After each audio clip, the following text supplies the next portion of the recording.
Let's improve English. इस वक्त तो कड़की छाई हुई है, एक पैसा नहीं है मेरे पास। जब इस तरह के सेंटेंसेस का इंग्लिश ट्रांसलेशन करना हो तो हम कैसे करेंगे, कैसे कहेंगे इन बातों को इंग्लिश में। इसी तरह के कुछ confusing but useful Hindi sentences का इंग्लिश ट्रांसलेशन सीखने के लिए इस वीडियो को एंड तक जरूर देखना। You are definitely going to improve your English. तो फ्रेंड्स, इसे हम कैसे कह सकते हैं, देखते हैं। I am broke at the moment. I am broke at the moment यानी इस वक्त तो मैं ब्रोक हूँ। ब्रोक होने का मतलब बिल्कुल पैसा नहीं है मेरे पास, इस वक्त बिल्कुल कंगाली छाई हुई है। आई am broke at the moment. जब मैं पैसे मांगता हूँ तभी तुझ पे कड़की छा जाती है, तभी कंगाली छा जाती है। इसे कहेंगे यू गो ब्रोक यानी तुझ पे कड़की छा जाती है। You go broke only when I ask you for money, तभी जब मैं तुमसे पैसे मांगता हूँ। ये तो खून की कमी के लक्षण हैं। खून की कमी को कैसे कह सकते हैं इंग्लिश में? These are the symptoms of anemia. These are the symptoms of anemia. Anaemia एक हेल्थ कंडीशन होती है जब ब्लड में रेड ब्लड सेल्स की कमी हो जाती है, यानी खून की कमी हो जाती है, तो उस कंडीशन को अनीमिया कहते हैं। These are the symptoms of anemia. तुम्हारे अंदर खून की कमी है, इंग्लिश में कहेंगे You have anemia. You are suffering from anemia. या फिर सिंपली कहेंगे You have anemia. You are suffering from anemia. क्या तुम उसके खिलाफ गवाही दोगे? क्या तुम उसके खिलाफ गवाही दोगे? किसी के खिलाफ गवाही देना इंग्लिश में से कैसे कहेंगे? Will you testify against him? Will you testify against him? तो किसी के अगेंस्ट टेस्टिफाई करने का मतलब उसके खिलाफ गवाही देना। कोई गवाही देने को तैयार नहीं है, कोई गवाही नहीं देना चाहता। No one is willing to testify. No one is willing to testify यानी कोई भी टेस्टिफाई नहीं करना चाहता है, कोई तैयार नहीं है गवाही देने के लिए। उसमें आत्मविश्वास की कमी है, उसमें हिम्मत की कोई कमी नहीं है।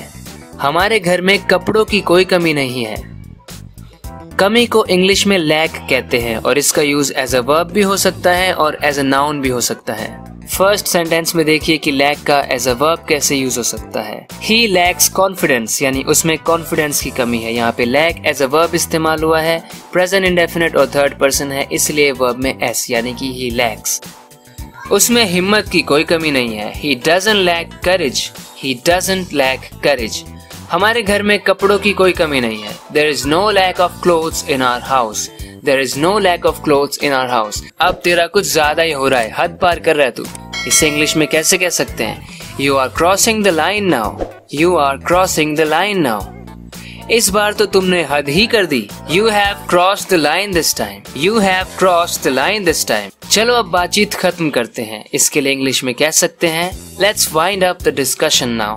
Let's wind up the conversation now, the discussion now. किसी चीज को wind up करने का मतलब उसे खत्म करना, उसे बंद कर देना। जैसे चलो अब बस करते हैं। सिर्फ जब हमें इतना कहना हो ना, चलो अब बस करते हैं, जो भी कुछ हो रहा हो फिर हम कहते हैं चलो अब बस करते हैं, बस हो गया बहुत। Let's wind up now. Let's wind up now. जैसे कि आप फोन पे बात कर रहे हो और फोन की कॉल को आपको बंद करना है, तब आप कह सकते हैं लेट्स वाइंड अप नाउ। आप ऑफिस में हो, अब ऑफिस बंद करके घर जाना है, आप कह सकते हो लेट्स वाइंड अप नाउ। कुछ भी काम चल रहा है उसे बंद करके अपना रेस्ट करना है तो कहेंगे let's wind up now. Let's wind up now. लगता है तुम्हें ये बिजनेस बंद करना पड़ेगा। It seems you'll have to wind up this business.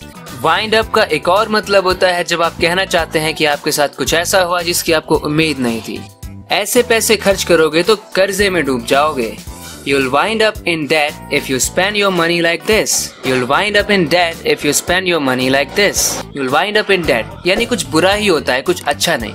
You'll wind up in debt if you spend your money like this. Let's see another example. ऐसे काम करोगे तो चोट मरवा लोगे, चोट खा लोगे। You'll wind up hurting yourself if you work like this. कुछ टाइम पहले तक तो तुम्हारे पास बिल्कुल पैसे नहीं थे। Until recently you had no money at all. Until recently यानी कुछ टाइम तक, कुछ पहले के टाइम तक तो you had no money at all. कल तक तो तुम मेरे साथ थे, तुम मेरा साथ दे रहे थे। Until yesterday you supported me. That's it for this video. आशा करता हूँ कि आपको ये वीडियो पसंद आई होगी। इसी तरह से अपने इंग्लिश को इम्प्रूव करते रहने के लिए इस चैनल को सब्सक्राइब जरूर करना अगर आपने अभी तक नहीं किया है तो। Thank you very much for watching this video lesson. We'll talk in the next one. Till then, take care and bye bye.